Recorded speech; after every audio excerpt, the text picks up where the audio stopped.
Hi, I'm Zach. And I'm Sarah Munder, and this is episode 531 of the Lawyerist podcast, part of the Legal Talk Network. Today, Stephanie talks with Gregory Rada about veterans law. Today's podcast is brought to you by CosmoLex, so stick around and you'll hear my conversation with Joyce a little later on. So, Zach, what you been up to?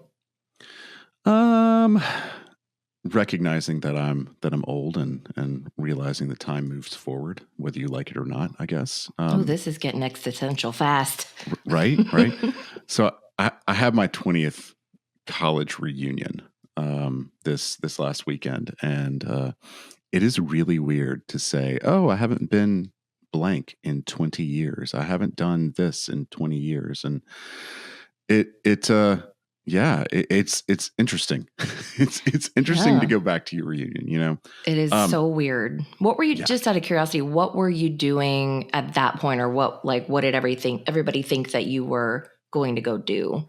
Oh man, I was a religious studies major, and I kind of thought I was probably going to go sell philosophy on the corner or something. And I don't know, just go into academia and settle into there and just think big thoughts all the time. But yeah, I did not do that. Maybe in a little different way. Yeah, a little bit. It's a little bit different. I mean, I guess I do think big thoughts. But you know, when you meet up with people that you haven't seen in a while, the obvious question a lot of times is what are you doing now? What do you do for a living? You know, what's your job? And I kind of reflected a lot this weekend on I don't feel like I have a job per se in kind of the normal way of it. Where I go in somewhere and I'm trading my labor for money, or, you know, clock in, clock out. Yeah. And I think some of it is that, you know, I'm have been remote for years and years. But other parts of it is I don't feel like what I do is a job. I enjoy it. It kind of aligns with my values. It aligns with what I want to be doing. I'm not waking up and you know, getting in the truck and driving somewhere and going and building athletic fields all over the, you know, the Southeast anymore. I'm waking up and doing the things that I want to do. And so I don't really, I'm very lucky in that sense. But I don't feel like I have a job a lot of times. So it seems like there's kind of some work-life integration where it all just kind of blends together. Is that right? Yeah. It does. And that kind of, you know, I kind of question, like, am I supposed to be doing that? Is that, you know, okay? Is that, you know, is that a fine place to be? And I mean, I assume it's a fine place to be. I'm, you know, happy. I'm in a good place. I enjoy my job, and I, you know, I can tell you, I can define my job. I still hit KPIs. I still, I have goals. I have things that I do, and people that I can specifically look at and say that I helped. But, you know, it doesn't feel like, you know, I'm not making widgets. I'm not going in and performing surgery or anything like that. So I guess, you know, I guess in a way it does kind of feel like I probably am in academia in a sense. Yeah. And I mean, that makes sense given that we're offering a service to people that is, the results aren't necessarily obvious, like at a definitive time. In other words, like the results happen over time. And that's why we have to bring in those measurements to figure out, okay, where were we when you started? Now you're here. You know, where did you want to be? Now you're here. And so it's, you know, it's not so obvious in service types of businesses. And I'm sure that some of our listeners can actually probably relate to what you're saying, because there are so many roles that we all have. And as a law firm owner, there are so many functions that the owner is filling, and especially small law firms, it's usually all of them, until they come start working with us and we help them get into their more ideal role and start delegating and whatnot. But yeah, I hate that question. Like, what do you do? It's so hard to answer, especially I make people's lives easier. Like Yeah. I that's solve what I do. problems. Mm-hmm. I talk into a microphone. You say, hey, y'all. I say, hey, y'all a lot. Yeah. Yeah. I record videos. You can kind of define that, but I think, Mm-hmm. getting back to what you're talking about with the people that we help, a lot of times I think our labsters define themselves as, like I make my clients' lives easier, Mm-hmm. as opposed to I file divorces. I make my Yeah. clients' lives easier. And that's a powerful thing to feel, when you are okay with that being the definition of what you do. Like, I'm okay with, making people's lives easier, making them connect with technology more easily, making them run their businesses more efficiently. I'm okay with that being kind of the definition of what I do, as opposed to I build websites. Which, there's Yeah. nothing wrong with that. There's nothing Right. wrong with any of these other jobs. It's just Mm-hmm. like my brain works that way, and Mm-hmm. yeah. That's what we coach our labsters to do, though. You're not just an estate planning attorney. You're not just Mm-hmm. a family lawyer. In fact, we had a labster, one of mine, who I worked with a couple years ago, and she was a family law firm. And she figured out one day, because we're always teaching them to think of what is the solution you provide to your clients? What solution do you provide? And she says she realized she doesn't sell divorces, she sells happiness.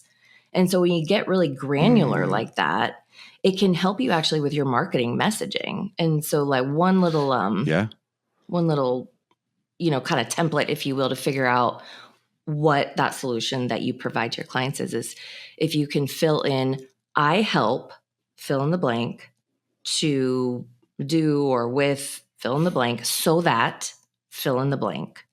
Just a real quick, easy way to like get to the heart of it.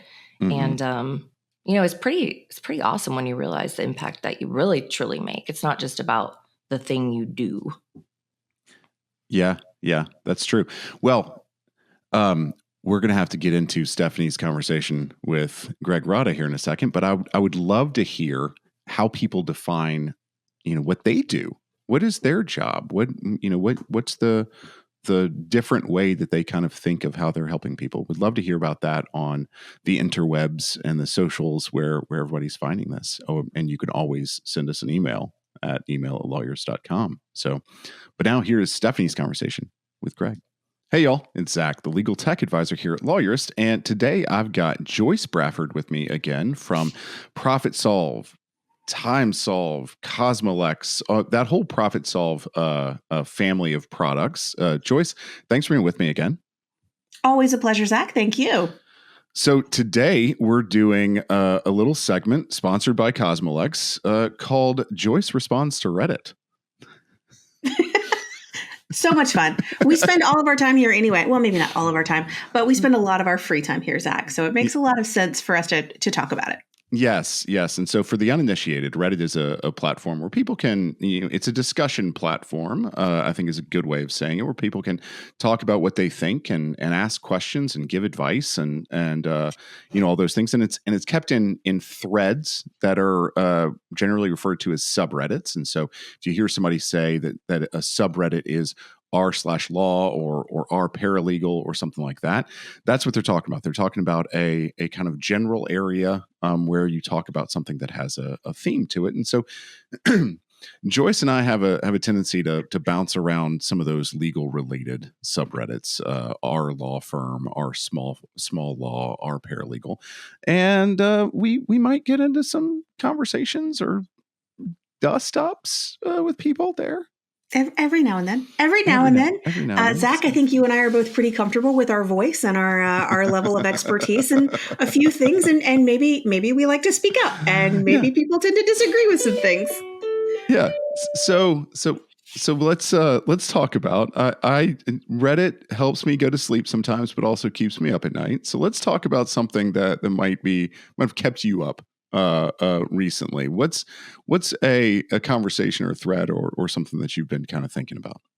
Yeah, there was one kind of tragic thread that I was on our law firm the other day where An associate at a law firm was just really struggling. The managing partners had told this person that they needed to be able to review every contract that came across their desk within 2 hours, regardless of volume of terms, regardless of total volume of the contract itself.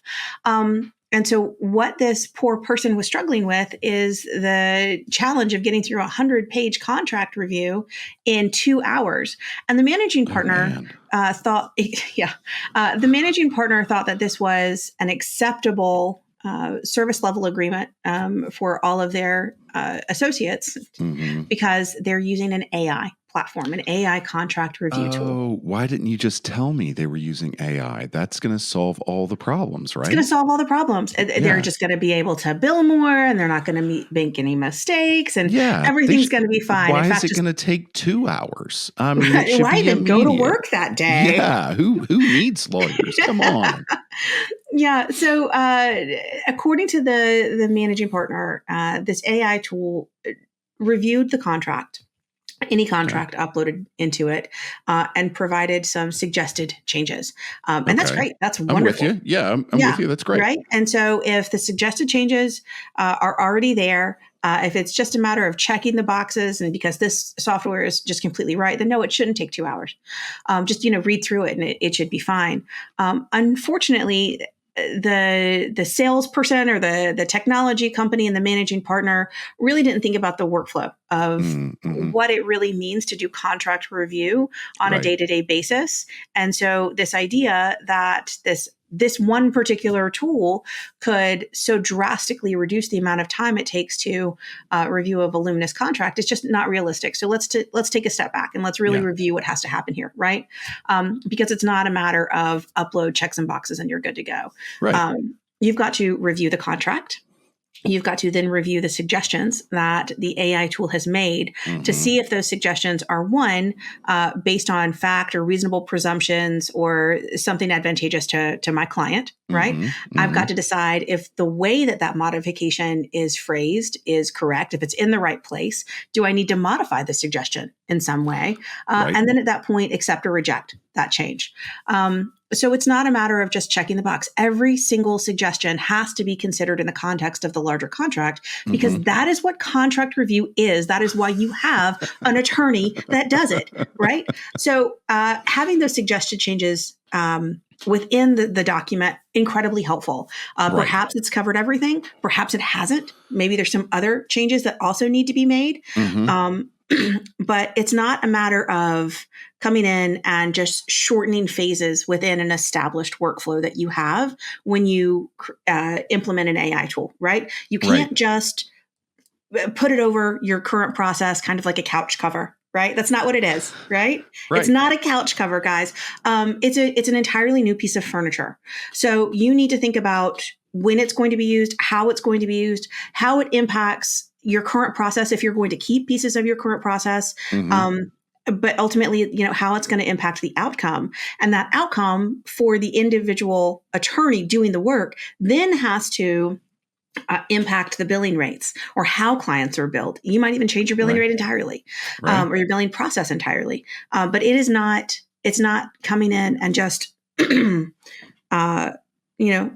the walls, couch cover, whatever it is. It's not. It truly is something entirely new that needs to be considered. And a lot of folks just fail to miss it. And this poor gentleman, I assume he's a gentleman, this poor gentleman on Reddit was really struggling with how to approach this conversation with the managing partner because they were so fully bought in to this technology. And he was really in a tough spot. Yeah. Yeah. Well, I hopefully they were able to say, something along the lines of, we need to use the tool for that which it's designed, not necessarily that which we're told that it's designed. That's right. At least it is right tool for right job. We're talking about contract review tool. That's right. But we have to define that job a little better sometimes. We have to make sure that we've defined that job. And the job is to assist me in language, to assist me in figuring out what it is I need to look at to make sure I'm not missing things. It's not to come in, like you said, like a couch cover and just completely, do all of these things for me and just make everything hunky dory, just perfect. It doesn't. It does not just smooth out the rough edges of your process. It doesn't shorten phases within your project management, right? It truly is a change in your process. And if you're not willing to consider how your process changes and to actually, go through the process in the evaluation stage, maybe the company doesn't let you go through a true trial, but go through a shortened period of time, see how this is going to work before you set expectations for your employees or even for yourself. Because if you buy something and you set your expectations based on what a salesperson told you, you are going to fail. You're going to miss that mark. That's a good point. And I think that's a good point for us to wrap up on. Absolutely. So use AI for the, to work into your processes, not to create new processes. Well, Joyce, thank you for being with me. I really appreciate it. If anybody wants to learn more about CosmoLex, or the Profit Solve family, they can always go to CosmoLex.com and get a demo, kick the tires, and see how that works into their workflow and their processes. Joyce, thank you again. Yeah, thank you, Zach. So my name is Greg Rada. I'm an attorney that practices veterans disability law. I'm a disabled Air Force veteran myself. I served in the United States Air Force from 2002 to 2008 as a cargo aircraft loadmaster, which means I flew around in the back of a cargo airplane and delivered supplies and people all over the world. I went to law school after the Air Force to the University of Connecticut. And then once I graduated, I worked at a firm in Connecticut doing corporate healthcare work for about 2 years. Got really burnt out on that. And in 2013, I started my solo VA disability practice, which has now grown to me and my wife, who's also an attorney. And then we have 2 associate attorneys working with us. Yes. Well, welcome, Greg. And let me just start by saying this episode is airing on Veterans Day. And thank you for your service. And thank you for all the work you now do with veterans. It's such an important piece of our country, of our government, of our world, right? That we sometimes we don't appreciate it enough. How about that? Yeah. Well, thanks for having me on, and I appreciate the thanks. To be honest, when I enlisted in the Air Force, I was trying to get out of my parents' basement. Yeah. So it wasn't that honorable, but it was what I needed. Yeah. Well, it's honorable work. So, you got there. My husband would have a similar story for why he ended up in the Army. So, it all works. So I love what you're building with your business. You're having a lot of success. And I think some of the things you're doing, this is going to be helpful for our community to hear. And so I kind of want to take you back to some of the early things that you did. Maybe you did a little bit differently when you started your practice, and how that's now really paying off dividends years later. So take us back to the beginning, and what were some of the decisions you made early on that you think really contributed to your success now? Yeah, so I started this out of the rental home that we're living in at a tiny desk, and I think really 2 things contributed to where we've gotten today. I have an IT background, and so one of the most important things for me when I first started was getting my website up. I understood the importance of organic SEO and Google search, and so within my first year, I had a good website. It's not what it is now. And I focused on, adding content to that website, doing blog posts on relevant topics related to the cases that I wanted to work. And, 10, 11 years later, that's really paid off because now I have 10 years of content, and I, rank on the first page of Google. And we get over half our business, just from Google searches, not Google AdWords, just organic search. Yeah. Wow. That's great. Yeah. So that was a huge plus. And then, I feel like a lot of people think the website's sort of an afterthought, or it's just that, it doesn't really drive business. I just need to have it. And so they just kind of throw a page up. But it sounds like you took a different approach, and not just putting a page up, but really then continuing to nurture it throughout this whole time. Exactly. I do think a lot of people look at it as like it's just kind of like a business card, but it can be a huge driver of your growth. You know, if you're putting up content that relates to what people are looking for in your practice area, they're going to get direct to your page, and they're going to view you as an authority and want to work with you. Yeah. Awesome. All right. What else? Another big thing was getting a client management system from the beginning. When I had 2 clients is when I signed up with Clio. So it was, the first month of starting my practice. And I know many attorneys who have, kind of done their practice management system on an Excel file or Word document. But as you start to grow, it's just going to slow you down. And so to me, and where we've gotten today, leveraging technology is huge. And starting that from the beginning, even though it may seem like overkill, I think was really helpful because it made my scaling much easier. I didn't have to, 2 years in, rework from a Word document into a client management system. It was just all set up from the beginning. Did you have a vision when you started of where you wanted this business to grow, so that it allowed you to take some of these steps? My vision from the beginning was to be able to work remotely by myself and not really earn that much money. Just wanted to be comfortable and afford to live and really just work by myself. I was really burnt out from my corporate healthcare job that I had out of law school, and at one point I thought I wasn't going to do law at all. I was done with it, and the genesis of me getting into this practice area is that I had taken on a pro bono case at that law firm for a veteran, and I won his case based on finding like a provisional diagnosis of schizophrenia. It was literally 3 words and like a 10,000 page record that had been missed. And this Vietnam veteran went from no benefits, being homeless, to getting a full 100% rating, which back then was about $3,000 a month. And that happened. Yeah. I was like, that was awesome. Like, that's why I went to law school, to help people, not help a hospital bill a higher Medicare rate.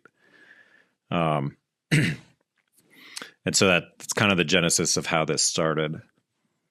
Yeah. But even then, I mean, it sounds like you've also kind of undergone a shift. If you just started thinking, I just want to, feed myself and my family and be comfortable, but now you have your wife and 2 associates working for you. So clearly it's kind of grown beyond what you envisioned in the beginning. Yeah. Yeah. So for the first 10 years or 9 years, I was 100% solo, just me. I did everything. No admin support. It was literally me. And I'd say around 2021, I started to get bored. I kind of had peaked at what I could do on my own without any support. And around that time, my neighbor came over, who's a veteran, and he does some coaching, and he watched what I was doing, and he was like, "Greg, what are you doing? You're doing admin tasks where you could hire someone to do that, and you could focus on the, higher value work and earn more." And he gave me this book. I think it's been featured on here before, but How to Buy Back Your Time by Dan Martell. Yeah. And I've always been skeptical of, I don't know, books, not books in general, like business coaching books. But I read that book last summer in Mexico, and I read it in like 3 days, and it just spoke to my soul. It really focuses on solopreneurs who've kind of like created a job for themselves as opposed to actually creating a business. And that's where I was at. And so having started to get a little bored, just working on cases every day, same thing, and reading that book really inspired me to shift to creating an actual business, an actual law firm. And so we made our first hire about a year ago. My associate attorney, Peyton, She's been awesome. And then we hired Eric, another attorney, earlier this year, and it's been great. It's rejuvenated me. I had kind of mastered the VA legal work, and so this gave me something new to work on. Namely, actually creating a business, operating procedures, employees. So it's been exciting, and it's been going really well. Yeah. I love that shift. And I think a lot of people, there is some psychology, there's some research done about every 10 years, people kind of want a shift. They want to switch it up because, maybe we do get bored. So it's interesting that was about the same time for you, that you were like, maybe what should I be doing with this? And then, okay, now I'm going to not just support myself, I'm going to create this business. And what does that look like? And that's how we got to know you. In all fairness, you're in our lab program and been really focused on, okay, now what does it mean to grow a business? And one of the things I know you've done in the last year that I think a lot of people struggle with is revamp your client intake process. So I'd love for you to kind of talk about what that's been like and what it was before and maybe what it is now. Yeah. So that over the past year, that's been my biggest pain point, because as we've grown, we've opened up other marketing channels. And so the influx of people contacting us has just skyrocketed. And as a solo, I would always talk to every single person that reached out to me. On my webpage, there was a link where people could schedule free consultations with me. And I would literally talk to every single veteran that reached out. I kind of felt, as a veteran myself, I wanted to talk to them. And even if it wasn't a good case or a case we could handle, I wanted to talk to them and, give them advice and let them know what they could do. But obviously, as you scale a business, that, a single person can't do that. So over the past year, we've kind of shifted, or not kind of, but we have shifted everything. We've hired a full-time potential client coordinator. So her name is Tiffany, and she is the first point of contact for any veteran that reaches out to our law firm. And our process is that, Tiffany kind of has a script and list of questions where she can get all the information from the veteran that I need to make a decision as to whether we can help. And if we're interested in that case, I can then reach out to those potential clients. But it was tough. It was stressful. I still feel this obligation that I want to talk to everyone and help everyone, but it's just unfortunately not possible. Yeah. And so, for the cases that we can't take, I can't call people and tell them. So now we just have a generic, we're unable to help. Here's some other resources. Here's a directory of other lawyers that practice VA disability law. And I've just had to accept that that's how it has to be. Yeah, but it's not like you're just saying no and turning them away. It sounds like you've created some resources for them, so you can feel like, hey, here are some things I can do to help you, which is provide information, and that is a way of helping. Yeah, and 99% of the people are receptive to that. They write back and say thank you. I had always thought that they would be like mad at me. It gave me anxiety. But no, it's been good, because a few months ago, I was probably on the phone 25 to 30 hours a week with potential client calls, which is obviously absurd. And so now everything goes through Tiffany. We get the information we need, and it's been much better. And do you still call them as a second follow-up? Yeah. So if it's a case that we can help on, I will call then and I guess, close the case. Yeah. And what's that shift in hours been like? Do you know? Yeah. It's gone from maybe 30 hours a week down to 2 or 3. Oh, wow. Yeah. That's huge. You just gained 28-ish hours a week. Yeah. It's been life-changing. Yes. Yes, I would say so. So now you can focus on so many other important things, or your family or whatever, right? Like you get to decide how you feel that time. Yeah. Yeah. More business time. I thought when I was hiring attorneys that I would get time back. And it's shifted from like legal work now to like business marketing work, which is fine. Yeah. I'm excited by it.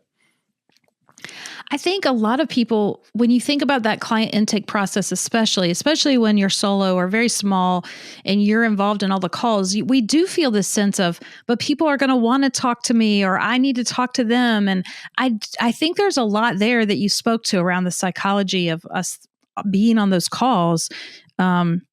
How's that shift going? Like, now looking back, what would you tell someone that's in your shoes and hearing this thinking, wow, could I do that? Could I get out of 28 hours of calls a week? Yeah. That's what held me up from ever hiring an intake person. And one of my colleagues who runs a big VA firm in this area told me, he's like, they don't care. They just want their case to be won. And I had this hang up that people were hiring me because I'm a disabled veteran myself. I'm not just a random lawyer working in this practice area. And I think my colleague's correct. Like, sure, me being a veteran is a little bit of a selling point, but in the end, people just want competent representation and someone to win their case. And I struggled with that, not only on intake, but when I hired attorneys, that, people are reaching out to me because they want to work with Greg. And something that helped me with that, when I sign a client, I say, you're going to be working, directly with me and one of my associate attorneys. We work on everything together. Right. And then it's, a soft handoff to my associate attorney, and they run with the case, and I'm, high level overview. And I haven't had any pushback. No one said, hey, how come Peyton's working my case, not Greg? And I think it goes to like presenting it as we're a team. Everyone works on it. Yeah. And you can tell your personal story to those prospective clients, on your website, in the blog. And now I know you're doing a YouTube channel. Like, there's lots of ways you can tell that story so they know when they reach out to your firm, they are getting, you with that experience, but now you've created this team based on your experience. Exactly. Yeah. And that was one of my roadblocks. I didn't think people would accept that, but they have, and I guess more credit to clients that like they understand how a law firm works. It's not going to be the managing partner doing every single part of your case. It's a, team effort.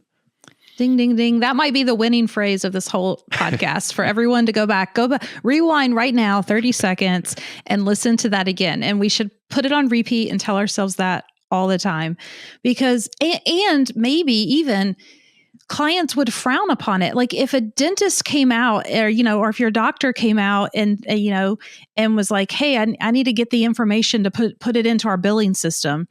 You would kind of look and be like, what are you doing? What do you mean? You're the doctor. Why are you doing this administrative work? That's weird. And somehow, but we've got it in our heads that clients expect us to do all these parts of their work, and that's just not the case. Yeah. I should have given more credit to clients. They're, people you've obviously created a business, you know what you're doing. It's kind of weird that Greg's doing all the administrative work. And so that was, I think, a roadblock that really wasn't an issue. Yeah, I really appreciate you sharing that, because I know so many people struggle with that is a real tripping point for a lot of us. And, we think we're important. We think, all the things that go into, and we are, but we don't have to be the only one to do it. Maybe that's the right way of saying it. Yeah, absolutely agree. Awesome. Well, what's next for you in your firm? What are you going to work on now that you've got these 28 hours back? Yeah. So our big focus now is growing our YouTube audience. Veterans love educational videos on VA benefits. Even when they have all the benefits they can get, they love YouTube videos. And so we launched our YouTube channel earlier this year, almost up to 1,500 subscribers. And that's just been really exciting. I wish I had started social media earlier. And that, maybe this doesn't apply to every practice area. But at least with veterans, YouTube has been amazing. They engage, they comment, they ask questions. We're steadily growing our following. And so a lot of our time is dedicated to that now. Yeah, that's awesome. Us too, by the way. And hey, I'll put in a little plug that this podcast is now available on YouTube with video. And we're already seeing a lot of people start to engage with us that way, where it's just been an audio show for the first however many years. And now we're like, let's go to YouTube. And you're right. Like it's kind of a fun place to be. There's like a lot of activity. So yeah, I mean, it's a great way for people to, see you and your personality without you having to actually talk to every single one of those people. Yeah. And so me and my wife do it, and, we'll get calls and they're like, we've watched every single one of your videos. Right? We feel like we know you, you're our family. So it's a great way to engage with potential clients. Absolutely. People hire who they know, trust, like, respect. So that ability to be able to watch you and your wife on video and get to know you, absolutely. And then when they pick up the phone and call you, it's like, yeah, we already know you. Right. So that's a great way. And that's an easy way for any firm that's thinking about this to get started, I think. What did you guys have to do? You just bought a microphone and create a little strategy and started shooting? Yeah, that's really about it. I'm a perfectionist, so I delayed like over a year because I wanted like the best mic and the best camera, which I still don't have. I'm using a iMac built-in webcam on my screen. And people just kept telling me like, just start. It doesn't have to be perfect. You can work on those things as you progress. And so finally we did it.